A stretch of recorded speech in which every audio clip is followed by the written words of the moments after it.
Hello, my name is Alexandra Quinn, and today I am going to be discussing Abraham Lincoln's vision post-Civil War, reuniting a divided America. Abraham Lincoln is viewed as one of the greatest and most well-known presidents. Lincoln guided America through one of its bloodiest wars, as well as one of its moments of retribution. Lincoln is often remembered for his preservation of the Union and the infamous Emancipation Proclamation. However, Lincoln's vision for life post-Civil War was just as important, often misunderstood. My goal in this podcast is to explore Abraham Lincoln's hope for rebuilding, repairing, and reuniting a broken nation. As I progress through the podcast, I will be addressing how Lincoln balanced his complicated relationships with his generals, how he balanced the issues of civil liberties during wartime, as well as his plans for African Americans after emancipation. Would the freed people have voting rights, land? What would happen to the former slave owners? And after his assassination, what became of his vision? What was left? So my thesis for this segment, more than a president during wartime, Lincoln envisioned a future of healing, not vengeance. That would be defined by America's rebirth. But the dream was left unfinished, altered forever by a bullet at Ford's Theater. By utilizing Lincoln's proposed bill to abolish slavery in Washington, D.C., and the first-hand accounts from Lincoln's colleagues, I will delve headfirst into what Lincoln truly wanted for the future of America once the cannons fell silent. I will also investigate how Lincoln's assassination upset his plans and paved the way towards a new political agenda. This isn't just a story of what America could have been, but rather how close we came to a different path forward. So for my first segment, Lincoln's relationship with his generals, I think it's really important to kind of start with the background information with his relationship and how that was and what it kind of symbolized what he wanted for his future. So let's just jump right in. Lincoln's relationship with his generals were often tumultuous. Let us take, for example, General George B. McClellan. He was the Union general during the Civil War. There is no doubt that McClellan was a skilled general. However, he was at times slow to act and hesitant. Lincoln famously said, "If General McClellan does not want to use the army, I would like to borrow it for a time." It's kind of funny. But I think that shows how frustrated he was, but Lincoln used sarcasm as a form to mask that frustration. Go Lincoln. In a letter dated October 13th, 1862, Lincoln had confronted McClellan, urging him to act swiftly or he would lose the confidence of the public. In Lincoln's April 9th, 1862 letter to McClellan, you can see he is frustrated with the general, while also respecting his position. In this letter, his tone remained composed while reflecting the urgency of the matter. At the end of his letter, he states, "I beg leave to assure you that I have never written or spoken to you in greater kindness of feeling than now, nor with a fuller purpose to sustain you so far as in my most anxious judgment I consistently can, but you must act."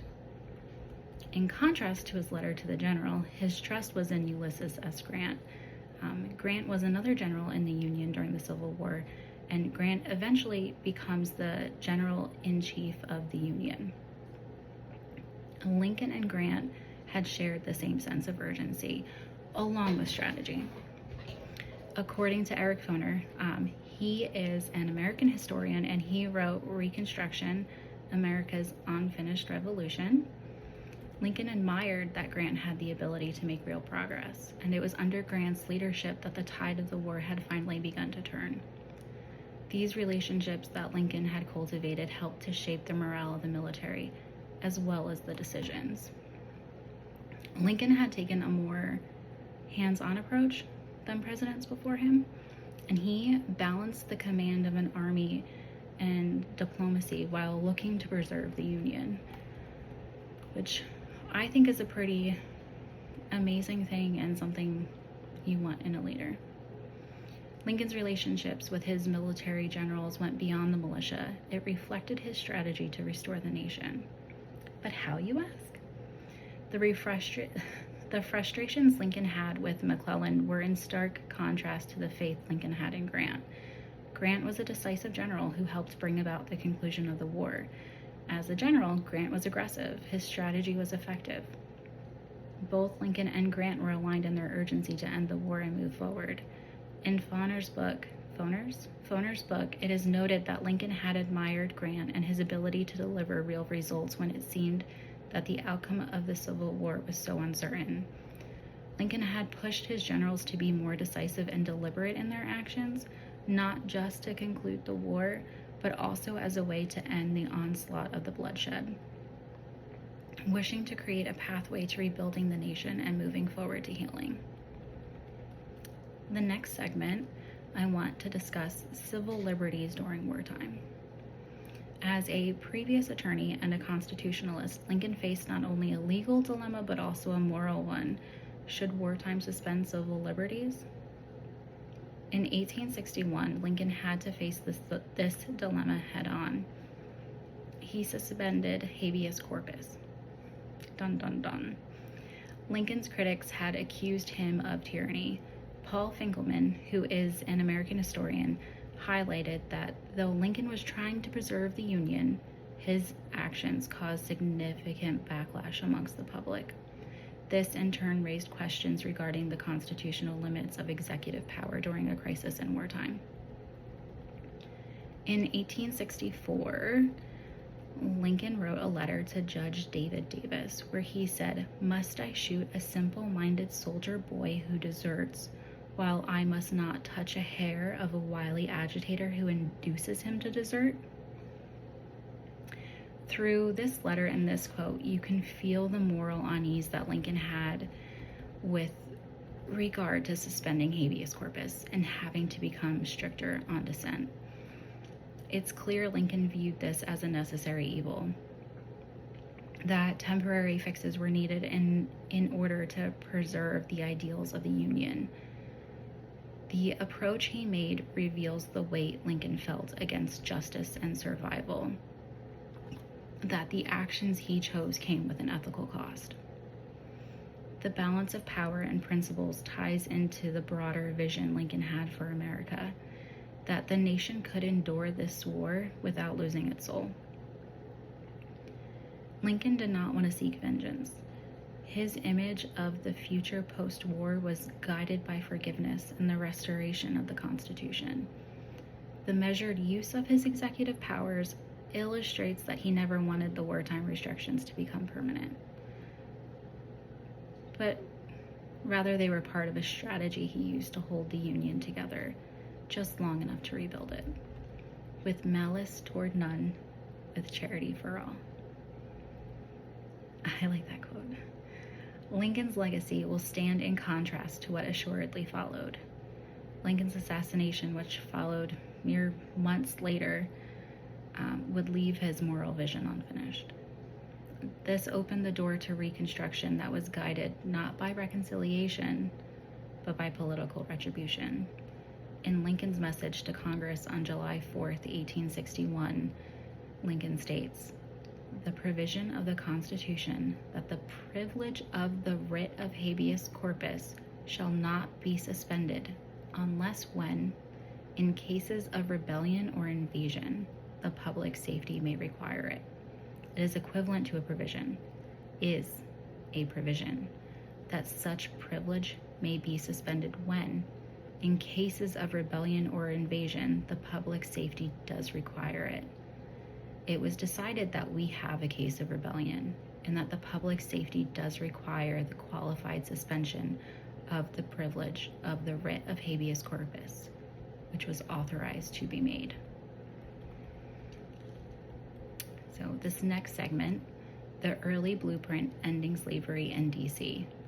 Before Lincoln's Emancipation Proclamation, Lincoln had begun to lay the groundwork for freedom. Lincoln had proposed a bill to abolish slavery in D.C. in 1849. In this bill, he advocated the gradual emancipation of the slaves, while providing compensation for the slaveholders and protection for the newly freed slaves. So a section of the bill reads, "All children born of slave mothers with said district shall be free." This proposed bill was not intended to be a symbolic gesture. This was Lincoln's way to test his legal strategy for emancipation within the nation's capital, hoping that this strategy would spread among other states. Lincoln, using his genius legal mind, had worked slowly but systematically. Lincoln wanted these changes to last, to see America's rebirth and not the vengeance of the court system. This bill was a calculated maneuver to lead the nation into a peaceful and legal transition of the emancipation of slavery in a gradual process instead of an abrupt change.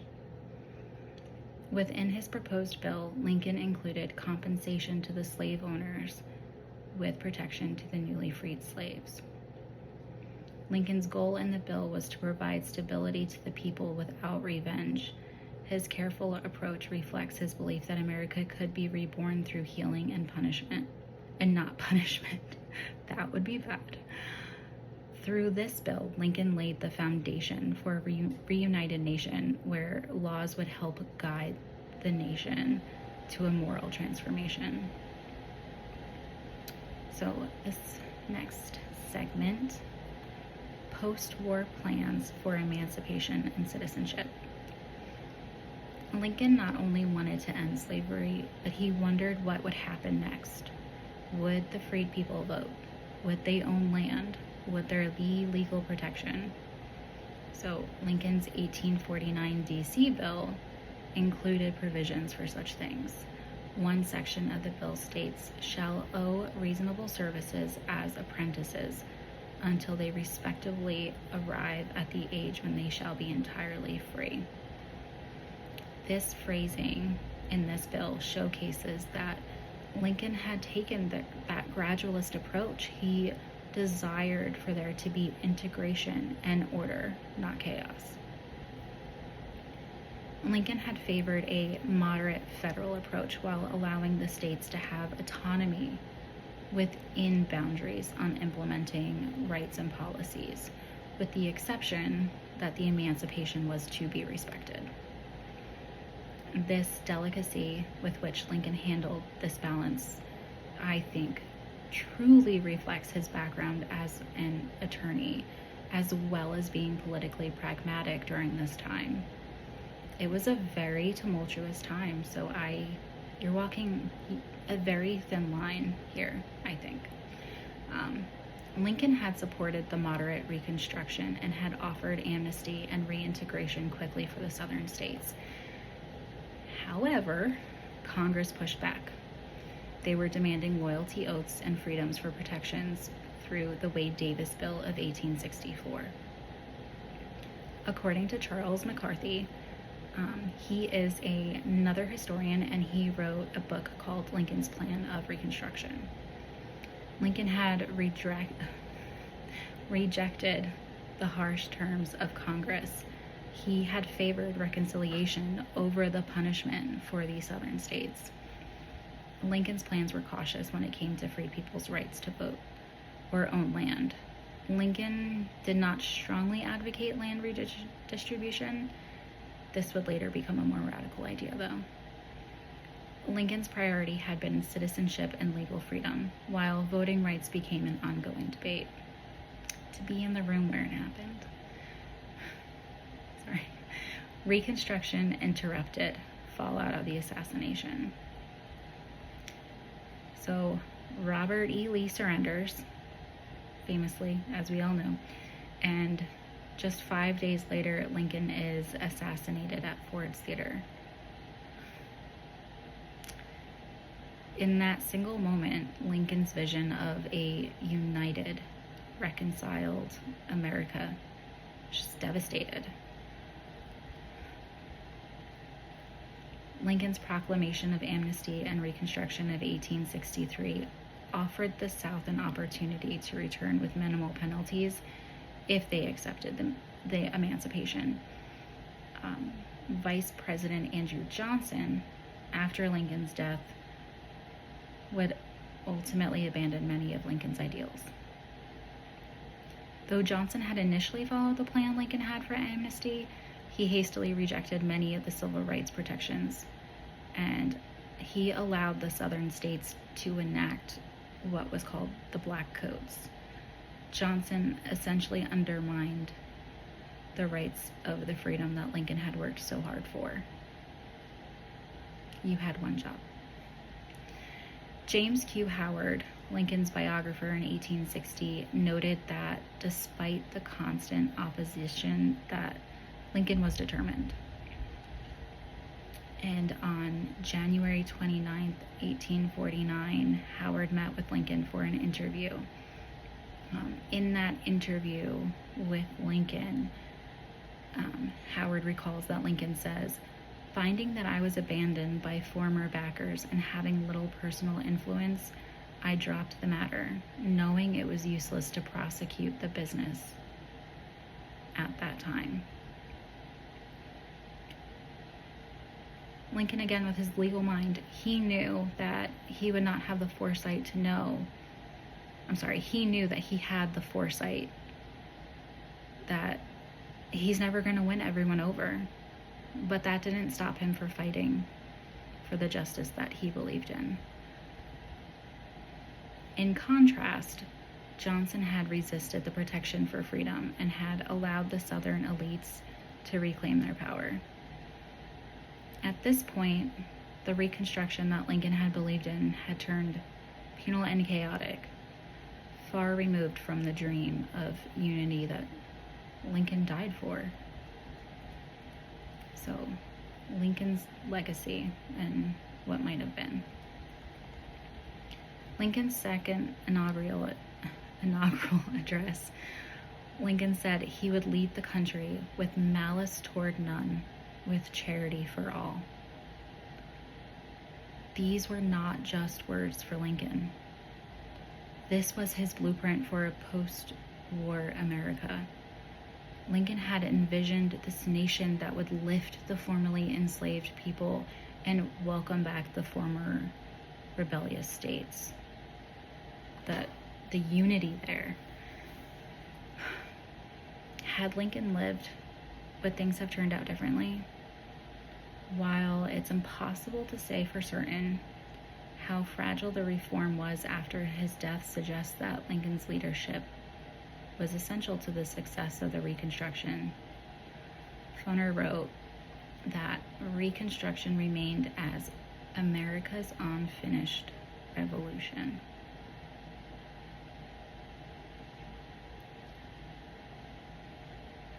Emancipation, equality, and healing. Lincoln left behind incomplete work. Black participation in Southern public life after 1867 was the most radical development of the Reconstruction years, a massive experiment in interracial democracy without precedent in the history of this or any other country that abolished slavery in the 19th century. So, to conclude my podcast, Abraham Lincoln was so much more than a president who fought to free the slaves or even won a war. He was a man of profound forethought. He was a leader who dreamed of the end of conflict and the beginning of the reconciliation of a nation. His dream was one of a reborn country, not in revenge, but rather justice. A country where liberty was not theoretical, but real.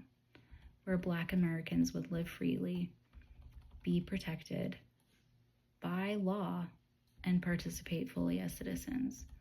While that dream was altered, perhaps forever, by a bullet in a theater, Lincoln's legacy remains as a guiding light for future generations. Lincoln's visions of unity, equality, and dignity were quite a progressive notion for his time. He was definitely ahead of his time. but he tried. So that is my segment on Abraham Lincoln's vision post-Civil War, reuniting a divided America. And I hope you learned something and had fun, and stay tuned for my next podcast.